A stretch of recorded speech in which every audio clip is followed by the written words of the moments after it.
Bonjour et bienvenue dans cette vidéo où aujourd'hui nous allons parler des crimes de Grindelwald avec spoiler. Donc ne regardez cette vidéo que si vous avez vu le film, sinon je vais tout vous gâcher, et vraiment tout.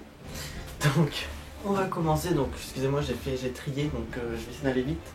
Vous n'êtes pas un sorcier averti qui a vu le film, partez, fuyez cette vidéo. La petite croix rouge là, ou là je sais pas.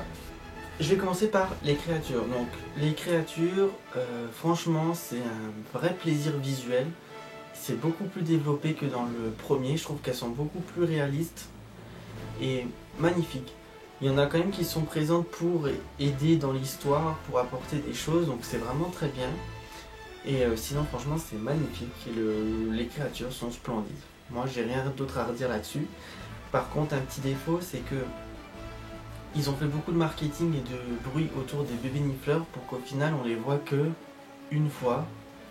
Et c'est une scène qui a été divulguée, qu'on a vue sur internet avant la sortie du film. Donc c'est un peu dommage. Et sinon les vrais héros du film sont encore Piquette, qui aide toujours Norbert et tout ça à se sortir de situations un peu compliquées. Et Niffler qui malgré sa passion de voler et tout ce qui brille, va réussir à beaucoup aider Norbert. Donc voilà, les deux héros du film, ce sont Piquette et le Niffler. Le zoo aussi est très magnifique, enfin très magnifique et très beau. C'est vrai que comme on le voit dans la BA, dans la bande-annonce, donc on verra que ça quoi. Il s'échappe du cirque, il court dans les rues et Norbert le capture direct. Donc juste un moment, entre le moment où il s'échappe et que Norbert le capture, il se passe je crois un jour et tu sais pas où il est, tu sais pas ce qu'il fait, il détruit pas Paris, c'est un peu bizarre. Sinon il y a peut-être une ou deux scènes en plus avec le zoo et tu trouves qu'il est magnifique, c'est un gros minou que tu as envie de prendre dans tes bras et de faire des bisous quoi.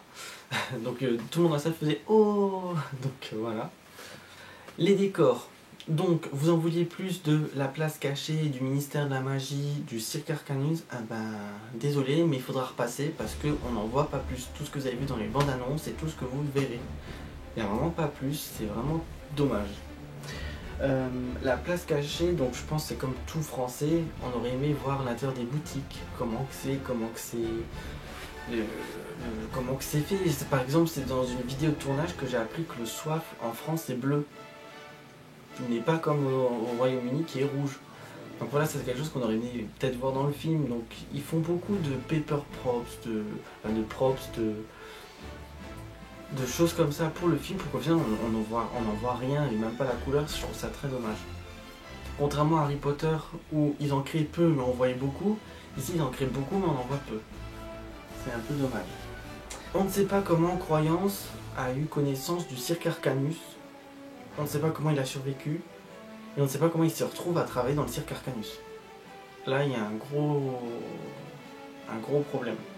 Poudlard, donc comme je l'ai dit dans ma vidéo sans spoil, ça va être un plaisir pour tous ceux qui ont connu les premiers décors de Harry Potter, qui se rappellent des premiers décors utilisés dans les premiers Harry Potter. On les revoit et puis c'est fantastique. Autre décor que je trouve regrettable, c'est les égouts de Paris. Dans la bande-annonce, on voit Youssouf Karma devant le mur avec l'arbre généalogique brillant des Lestrange. Là, on voit que Tina debout avec l'arbre généalogique derrière elle en fond, et puis c'est tout. On n'a pas d'explication de qu'est-ce que faut qui c'est qui l'a tracé, pourquoi il apparaît ici. Voilà, on ne sait rien. C'est une scène qui dure, je crois, peut-être 2 minutes dans les égouts. Et encore 2 minutes, je crois que c'est long, mais on n'a aucune explication de pourquoi ils sont là et à quoi ça sert. Les personnages, on nous a parlé qu'il y aurait le directeur du cirque qui est impitoyable et puis qui se sert des humains pour montrer et faire son business. Il a 2-3 répliques et puis basta, fini. Youssouf Karma, une très belle histoire, mais je pense que ça manque un peu de profondeur. Le personnage manque de profondeur, on le voit arriver par-ci par-là, un peu bizarre, mais on comprend pas trop. Nicolas Flamel, on le voit très peu aussi, mais il est drôle, franchement il est très, très intéressant, il est drôle, et puis il y a plein de petits clins d'œil à Harry Potter à l'école des sorciers. Grimson, donc le chasseur de créatures, si je peux dire, il fait froid dans le dos, il n'inspire pas la sympathie du tout. Grindelwald, comme je l'ai dit, est très glaçant. Johnny Depp a fait un très bon jeu d'acteur. J'ai beaucoup aimé. Tina et Queenie, excusez-moi, mais pour moi, ce sont les deux grandes absentes du film. On les voit très peu. Et pour vous dire, il n'y a aucune scène entre Tina et Queenie, il n'y a aucune interaction entre elles. Et ensuite l'assistante de Norbert, Bounty, qui on la voit dans une seule scène, mais elle fait rire parce qu'elle fait des sous-entendus à Newt, donc c'est très marrant. Donc maintenant je vais vous parler des relations des personnages. Donc on nous a promis que Nagini et Croyance avaient une belle relation, une belle amitié. Ben je l'ai pas vu. Tout exit supprimé, oublier toutes les scènes des bandes annonces où on les voit sur les toits de Paris avec Croyance qui fait surgir son obscurus de la main. Je pensais qu'on allait avoir là une belle scène où Croyance explique son mal-être, ce que c'est ça, et pourquoi ça l'a amené à venir à Paris se réfugier, et Nagini qui parle elle de sa malédiction et qui lui dit moi aussi je vais finir par devenir totalement un serpent et puis je vais perdre mon humanité. Donc j'aurais aimé une belle scène d'émotion comme ça entre eux, et puis rien du tout, et les peu de scènes où on les voit ensemble, il se passe rien, pas grand chose. La seule scène un peu touchante, c'est quand Nagini essaie de retenir Croyance pour pas qu'il rejoigne Grindelwald. C'est seulement là qu'on voit que elle tient à lui. Tina et Newt. Mon Dieu, quel quiproquo entre ces deux-là, c'est pas possible. Voilà, on sent que Tina est très froide, elle veut rien savoir de Norbert, et puis Norbert qui veut à tout prix lui parler, lui dire que ce qu'elle croit c'est faux, que ce qu'elle a lu c'est faux, qu'il y a eu un malentendu, et que c'est elle qui l'aime. Et donc ça va amener à une scène très touchante et drôle en même temps. Ensuite Norbert et Jacob. Toujours le duo qui fonctionne parfaitement, parce que Jacob apprend à Norbert comment se comporter avec les humains, donc c'est très drôle.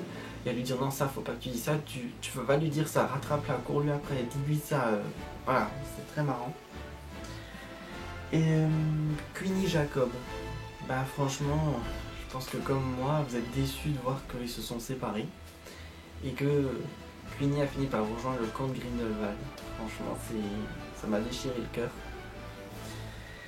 Queenie et Tina, comme je vous l'ai dit, on apprend que ils ont une altercation entre le 1 et le 2, et on les voit pas du tout ensemble, et on sait pas, il n'y a pas d'explication. Et puis quand Queenie va rejoindre Grindelwald, on verra même pas comment Tina réagit, on la filme pas du tout, on entendra juste crier Queenie, basta. Norbert et son frère Thésée, je trouve que c'est une belle relation. Au début du film on voit que c'est très froid, et à la fin ils ont un geste, Norbert qui le prend dans ses bras, qui commence enfin à comprendre comment fonctionnent les relations humaines, donc c'est très beau. Et en fait, la relation que j'aime le plus, je crois que c'est Norbert et Leta Lestrange. Leta qui, pendant tout le film, fait des allusions à Norbert comme quoi elle aime toujours, qu'il lui manque, et ça va amener à plein de petites scènes touchantes, même le flashback quand ils sont jeunes. Et puis quand Leta se sacrifie pour Norbert et Thésée, on voit toute la subtilité de J.K. Rowling, et mon admiration pour elle ne fait qu'accroître. C'est que même sa phrase où elle dit Norbert, il n'y a pas un monstre auquel tu ne t'attaches pas, je la trouve splendide. C'est tellement... Elle est dite à temps, c'est magnifique. Et quand après Leta se tourne vers Norbert et Thésée en disant je t'aime, mais on ne sait pas à qui elle le dit, on ne sait pas à qui elle regarde. Pour moi, elle le dit aux deux, mais je pense plus à Norbert, parce qu'elle n'a pas eu de relation avec Norbert, alors qu'avec Thésée, si. Maintenant, je vais vous parler de petits moments clés dans le film, des certaines scènes. Donc, on a la scène d'ouverture qui est absolument magnifique, avec l'évasion de Grindelwald. Donc, question qu'on se pose, c'est comment Grindelwald et Abernathy ont interchangé leur rôle. Quand est-ce que l'un s'est mis à la place de l'autre? Donc c'est un peu compliqué. Et Arkelby, la métamorphose humaine, le polynectar, on ne sait pas trop. Ensuite, il y a deux autres belles histoires que je trouve très belles. C'est le poème avec les Lestrange, donc deux frères qui se battent et une sœur qui pleure, donc un des frères vengeurs, l'autre frère qui surgit de l'eau vivant et une sœur entre les deux qui pleure. Je trouve que c'est une très belle histoire, c'est un poème, je sais pas si c'est un vrai poème ou si c'est un poème sorcier qu'elle a inventé pour... Donc on a l'explication de tout ce poème à la fin du film avec Youssouf Karma et l'état Lestrange. Ensuite on a la légende des Dumbledore. Lorsque Dumbledore parle avec Norbert, il lui explique que dans sa famille, lorsqu'un Dumbledore en aura besoin, un phénix viendra à lui. Et à ce moment-là même, Norbert dit à Dumbledore « Mais c'est vous qui m'avez envoyé chercher l'oiseau tonnerre et de le ramener aux États-Unis. » Donc on voit qu'en fait Dumbledore il tirait déjà les ficelles dans le premier film, et que comme avec Harry, c'est un marionnettiste. Il tire les fils quand il faut, il amène les idées quand il faut pour que les gens fassent ce qu'il veut.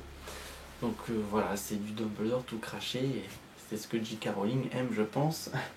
Le ministère des Affaires magiques françaises, donc c'est très bref, et puis on comprend pas comment Norbert sait qu'il faut qu'il aille dans la salle des archives, dans le casier de Lestrange, pour trouver on ne sait quoi. Voilà, c'est mal amené parce que c'est mal découpé. Et ensuite le caveau des Lestrange, donc une très très belle scène, mais je ne vois pas pourquoi il y a eu tellement de bruit autour de ce caveau. Donc j'en reviendrai à la fin de cette vidéo pour parler de toutes les questions qui me sont venues à l'esprit. Maintenant je vais vous parler de l'ambiance, donc de l'humour, toujours beaucoup d'humour avec parcimonie, hein, quand même. Le personnage drôle c'est Jacob. Par contre c'est vrai que dans celui-ci, Norbert apporte aussi de l'humour, et avec certaines phrases ou certaines situations qui font que c'est comme quand il lèche le sol avec le nifleur, on se dit oula, il lèche le truc, après il sent la plume. Voilà, c'est vraiment des comportements drôles, et aussi quand il retient qu'il ne faut pas qu'il dise à Tina qu'elle a des yeux de salamandre. La tragédie, parce qu'on subira déjà la perte d'un personnage, donc l'état Lestrange, et donc je pense que J.K. Rowling a vraiment voulu apporter quelque chose de plus noir et de plus adulte dès le début. Ensuite, il y a de la... comme ambiance aussi, c'est un peu de peur et d'angoisse, parce que quand Grindelwald fait son discours, on voit que certains personnages adhèrent ou non à son idéologie, et on a peur des conséquences.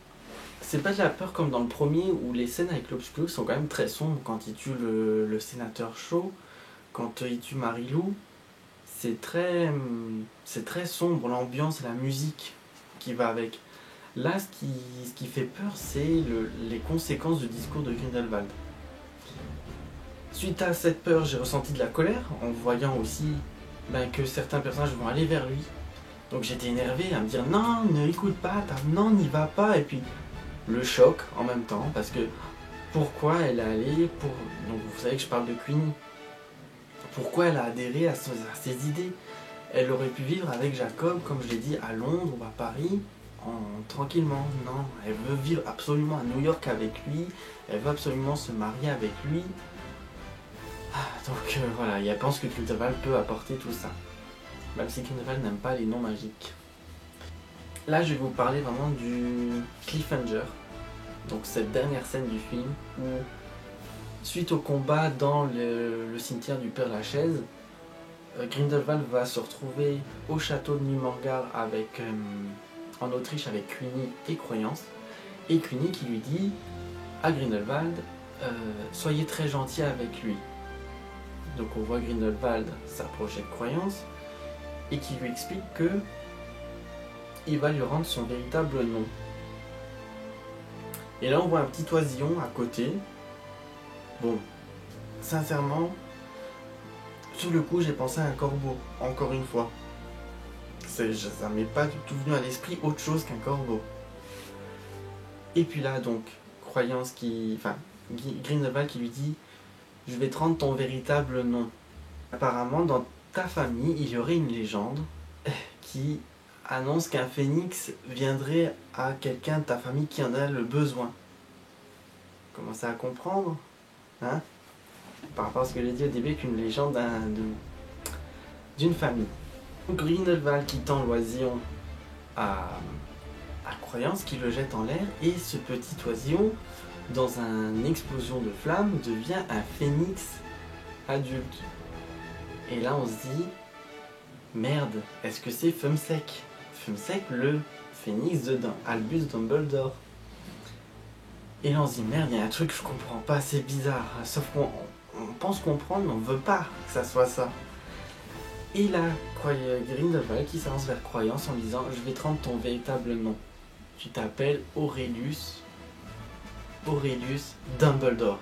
Et là, tout le monde qui avait dans la salle, stupéfaction. Il lui tend une baguette, Croyance qui lance un sort qui explose la montagne en face de lui. Et là, un gros plan travelling sur Croyance, choqué, qui sait pas lui-même ce qu'il doit faire, ce qu'il doit dire, et fin.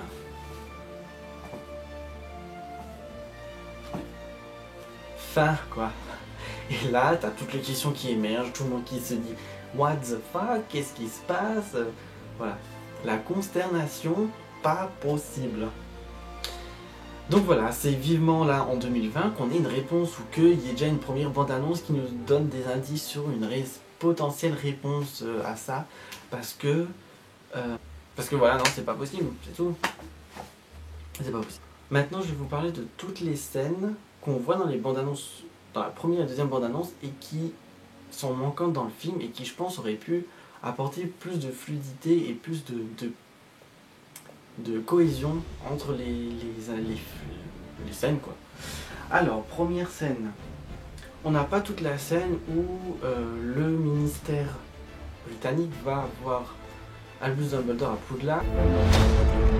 I have some questions for you, Professor. This is a surprise. There's a rumor that Newt Scamander is headed to Paris. Petit clin d'œil à Harry Potter qui n'est pas présent, c'est la scène où, avec le déluminateur, Jacob qui dit à Norbert tu vas quelque part, et Norbert qui lui répond non, nous allons quelque part. Ça, pas présent.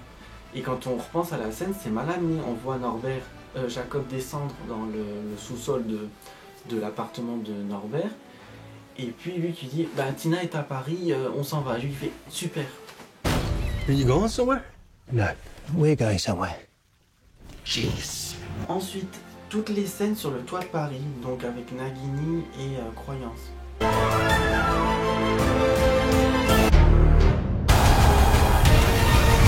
La scène de bal des fiançailles avec Leta et Thésée disparu. Youssouf Karma et l'arbre généalogique dans les égouts de Paris. Croyance. Comment il en est arrivé à connaître le cirque Arcanus à Paris, et comment il s'est rendu, comment il a eu vent qu'il était à Paris, etc. Ben ça on ne le sait pas. Alors que dans la bande-annonce du premier ou deuxième, on voit Croyance regarder une affiche du cirque Arcanus à New York. Donc ça aurait pu... voilà, on le sait, enfin, en tant que Potterhead, on le sait parce que je pense que vous êtes comme moi à regarder 100 000 fois les bandes annonces, donc vous avez des éléments de réponse, mais pour quelqu'un extérieur ou quelqu'un qui n'a pas voulu être spoilé, qui a vu que la première bande annonce, ben il sait pas. Still we must skulk in shadows.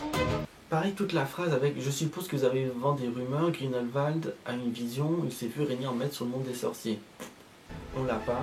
Abernathy au cimetière, ou dans le caveau avec... Enfin, on le voit pas non plus. That he would rise. Vous sous-estimez vos talents, monsieur Dragono. Je m'en souviens pas non plus. Et une dernière scène, c'est dans l'abondance, on voit Vinda Rosière regarder sur le côté comme ça et on voit quelqu'un en contrebas d'elle. Pour finir cette vidéo spoiler, donc, je vais vous exposer toutes les questions que je me suis posées après le film. Donc, j'ai réfléchi toute la soirée, j'en ai rêvé la nuit et j'ai repensé tout le lendemain, pour vous dire. Alors, donc, finalement, pour moi, on comprend pas trop pourquoi il y a eu tout ce bruit autour de Caveau des Lestrange. Parce que, dans un premier temps, on pense que Croyance est le Corvus Lestrange Junior, donc le dernier descendant des Lestrange. Au final, Grindelwald sait déjà que Croyance est un Dumbledore. Donc pourquoi il y a eu tout ce bruit autour du caveau des Lestrange? Après, il y a une scène où Tina et Newt disent que c'est un piège. Mais un piège de quoi? J'ai pas trop compris. Franchement, c'est vraiment le flou total. On sait que le vrai Corvus Lestrange Junior est mort lors d'un voyage en Amérique et qu'il a été accidentellement tué par l'État. D'ailleurs, il y a quelqu'un dans une vidéo qui a dit qu'il était mort dans le Titanic. Sur le coup, dans le film, je me souviens pas avoir vu une silhouette qui me fait penser au Titanic, mais après je me dis c'est possible. Pour la date à laquelle le Titanic a coulé, c'est possible. Donc ce serait bien de voir si, avec un second visionnage, si c'est le cas ou pas. Ensuite, croyance qui est Aurelius Dumbledore. On n'en a jamais entendu parler dans les livres Harry Potter. Non. Est-ce que c'est un frère? Est-ce que c'est un cousin? Est-ce que c'est un neveu? Je sais pas. Moi, pour ma part, ce serait un frère que... Enfin, un demi-frère. Mais encore là, c'est pas trop plausible parce que Kendra, donc la mère d'Albus, elle s'est occupée toute sa vie de Ariana. On sait que Percival, le père d'Albus, a été envoyé à Azkaban lorsque Ariana avait 6 ans suite à l'agression des Moldus et qu'il a passé sa vie à Azkaban. Donc, croyance à même pas 20 ans en 1927 que Albus en a déjà 46 en 1927. Donc il y a vraiment un gros écart, plus de 20 ans. Est-ce que c'est vraiment le frère d'Albus? C'est bizarre. Et puis comme Percival était à Azkaban depuis l'âge de 6 ans d'Ariana, donc quand elle avait 6 ans, Albus il en avait, je crois, 15-16. Et encore, je ne suis pas sûr. Et puis quand Ariana est morte, elle avait 14 ans, Albus il avait à peine la vingtaine. Donc voilà, franchement je ne sais pas comment c'est possible. Moi ce que j'ai pensé c'est que Percival, en étant enfermé à Azkaban, aurait eu une relation hors mariage avec quelqu'un du ministère qui venait lui rendre visite pour, je sais pas, pour le soutenir ou pour essayer de le libérer suite à un procès, je ne sais pas. Et puis elle a peut-être utilisé un filtre d'amour pour... Enfin, voilà. Et puis la femme dans ce bateau, qui a le bébé, c'est qui? C'est la mère d'Albus? Bah non, c'est pas possible, parce qu'elle est pas morte dans le Titanic. Et puis, où serait Albus, Belfort et Ariana à ce moment-là? Pas très logique non plus. Est-ce que... Ah, j'ai une pensée. Est-ce que ce serait pas la sœur de Kendra? Et donc, Percival aurait trompé sa femme avec la sœur de sa femme. Ça, c'est peut-être possible. Bon, bref, voilà. Vous comprenez, c'est un peu une gymnastique d'esprit très compliquée. Donc voilà. Minerva McGonagall, si on lit les livres, qu'on regarde les informations sur Pottermore, on arrive à estimer sa date de naissance en 1935. Or, elle est déjà présente en entre 1908 et 1915 d'après mes calculs, lorsque Norbert et Leta sont élèves à Poudlard. Donc ça aussi, il y a une incohérence dans la chronologie. C'est pas possible.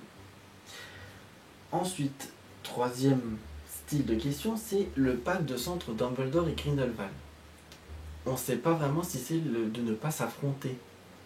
Parce que quand Norbert lui rend la fiole avec le pacte de sang que le Nifleur a réussi à piquer à Grindelwald, Norbert lui demande: est-ce que vous êtes promis de ne pas vous affronter? Dumbledore, d'après mes souvenirs, il dit pas oui clairement. Donc est-ce que c'est pas encore autre chose? Quatrième question. Pourquoi Grindelwald tue la famille parisien dans l'appartement et les embarque dans des cercueils? Ok, il avait besoin d'un appartement à Paris, ben, je sais pas, il aurait pu en trouver plein des libres, quoi. Non, il faut qu'il tue une famille pour avoir celui-là. Ou est-ce qu'il les a tués pour pouvoir avoir des corps à ramener au cimetière Père-Lachaise et donc avoir un ticket d'entrée? Je comprends pas non plus. Pourquoi l'État et le bébé qu'on pense être croyance sont emmenés en Amérique avec Irma, la nounou, d'après ce que j'ai compris, qui est un demi-elfe? Je vois mal une relation entre un homme et un elfe. Une relation sexuelle, c'est un peu bizarre. Enfin bref. Donc, comment c'est possible? Enfin, pourquoi l'État et le bébé, qu'on pense être croyance, sont emmenés en Amérique pour soi-disant y être abandonnés ou élevés par d'autres gens, pour qu'au final, croyance, le bébé reste en Amérique et que l'État reste en Angleterre et qu'elle est étudiante à Poudlard. Pareil, là, il y a un truc que je ne comprends pas. Question que j'ai peut-être abordée plus tôt, c'est le jour s'échappe du cirque et pendant un jour, il vagabonde dans Paris sans commettre de dégâts et puis d'un coup, il réapparaît, il fout la zizanie et puis Lambert le capture. Où est-ce qu'il était pendant un jour? Pourquoi on n'a pas de trace de lui? Question existentielle. Comment croyance survit à la fin du 1? Pourquoi? Comment? Et comment il se retrouve à Paris? Toujours cette question. Comment il se retrouve à Paris? Comment il est rentré dans le cirque? Sachant qu'il est censé ne pas être un sorcier, qu'il n'a pas de baguette, comment il a pu être amené à... Enfin, il a rien pour prouver à quelqu'un que c'est un sorcier. Voilà. Et ma dernière question qui me tient à cœur, c'est pourquoi Queenie est folle et hystérique dans ce film? Vous voyez la toute dernière scène où Jacob essaie de la retenir et puis viens avec moi. Ouais, ok, pourquoi tu m'as hurlé comme ça et pourquoi tu... Enfin, je sais pas. Voilà, Queenie, c'est mon personnage préféré dans les Animaux Fantastiques et là, je ne comprends pas son comportement du tout. Voilà, donc si vous avez d'autres questions ou peut-être des éléments de réponse à mes questions, n'hésitez pas à les mettre en commentaire. Je serai ravi de les lire ou d'essayer de répondre à vos questions.